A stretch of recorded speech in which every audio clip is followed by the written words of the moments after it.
सुमित का घर एक कब्रिस्तान के पीछे था और उसके घर की छत से वह कब्रिस्तान अच्छे से दिखाई देता था। सुमित रोज़ उस कब्रिस्तान को पार करके ही अपने काम पर जाता था। सुमित के 2 बच्चे भी थे। बच्चे बड़े शैतान भी थे। बड़े बेटे का नाम वरुण, छोटे बच्चे का नाम बेटे का विनीत था। एक बार सर्दियों की छुट्टियों में वरुण और विनीत की बहन सुमन भी आई हुई थी। ये तीनों मिलकर रात लगभग 12 बजे के करीब ट्रूथ और डेयर का गेम खेल रहे थे। सोनू जो वरुण था उसने सुमन से पूछता है कि ट्रूथ लोगी या डेयर। सुमन बोली डेयर और पूछा कि तुम लोग कुछ खतरनाक करने के लिए तो नहीं दोगे ना। वरुण ने, या हुई ना बात, तो आ जाओ, छत पर से घूम करके आओ और जाओ छत पर रखे गमले से फूल तोड़कर भी लाना होगा, तभी तो पता चलेगा कि तुम छत पर से आई हो। सुमन ने कहा, छत पर से तो कब्रिस्तान दिखता है, छत पर तो मैं नहीं जाऊंगी। वरुण और विनीत दोनों ने सुमन को छत पर जाने के लिए ज़बरदस्ती करने लगे। सुमन छत पर जाती है और जैसे ही गमले में से फूल तोड़ने के लिए आगे बढ़ती है, तभी कब्रिस्तान पर उसकी नज़र पड़ती है। कब्रिस्तान में बड़ा और सूखा पेड़ है। वह उस पेड़ को देखती है तो पेड़ पर एक सर कटी हुई लाश होती है। सुमन से देखकर जोर से चिल्लाते हुए बेहोश हो जाती है और जब सुमन बहुत देर तक छत से लौट कर नहीं आती तो वरुण और विनीत दोनों डर जाते हैं और जब वह छत पर जाकर देखते हैं तो वह सुमन बेहोश पड़ी हुई होती है। वो तुरंत अपने पापा को बुलाते हैं और सारी बात बताते हैं। सुमित कहता है, तुम दोनों को ऐसा गेम खेलने की ज़रूरत ही क्या थी। वरुण, तुम तो जानते हो उस कब्रिस्तान के बारे में कितनी बुरी बुरी खबरें आती हैं और फिर भी तुमने सुमन को रात में छत पर जाने के लिए क्यों भेजा। तो वरुण कहता है, सॉरी पापा, मुझसे गलती हो गई, हम आगे से ऐसा नहीं करेंगे। सुमित, और फिर कभी दोबारा ऐसा काम किया तो सुमित ने कहा, दोबारा ऐसा काम कभी मत करना, दोनों को उसी कब्रिस्तान में छोड़ आऊँगा नहीं तो। सुमित ने अपनी बेटी सुमन को होश में लाने के लिए बहुत कोशिश की। थोड़ी देर बाद लेकिन सुमन होश में आ गई। तब सुमित ने अपनी बेटी सुमन से पूछा कि क्या बात हुई।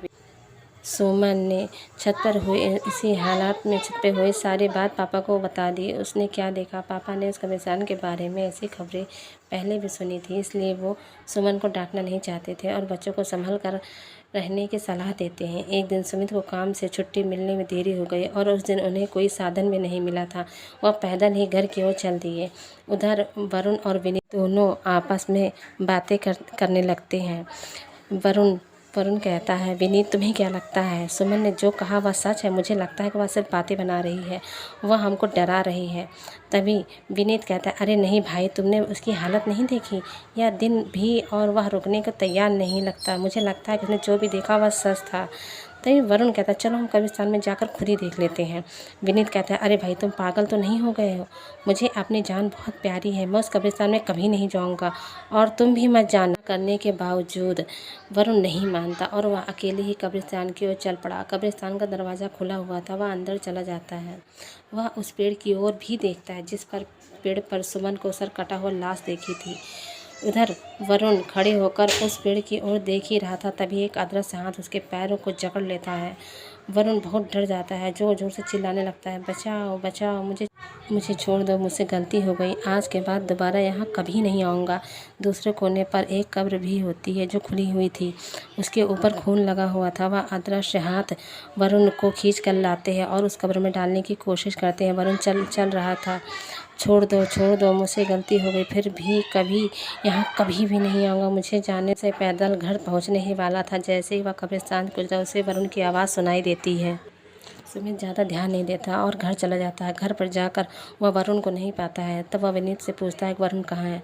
तब विनीत बताता है, पापा, मेरे बार बार मना करने के बावजूद भी वरुण भैया कब्रिस्तान चले गए और वह जानना चाहता था कि सुमन जो बात कह रही थी कि वह बात सच है या फिर झूठ है। सुमित ने कहा, हमारे पास बिल्कुल भी समय नहीं है, जाओ घर के मंदिर में जो गंगा जल रखा है वह जल्दी से लेकर आओ। विनीत जल्द से जाकर गंगा जल लेकर आता है। सुमित और विनीत दोनों दौड़ते हुए कब्रिस्तान पहुंचते हैं और वहां आसपास देखने लगते हैं। उन्हें वरुण कहीं नजर नहीं आता। तभी वह गंगा जल छिड़कना शुरू करते हैं। कब्र से अजीब की आवाज़ें आ रही थी।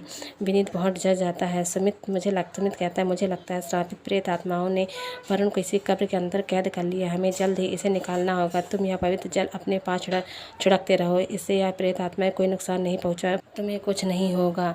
और हाँ, मैं कब्र को खोलने की कोशिश करता हूँ।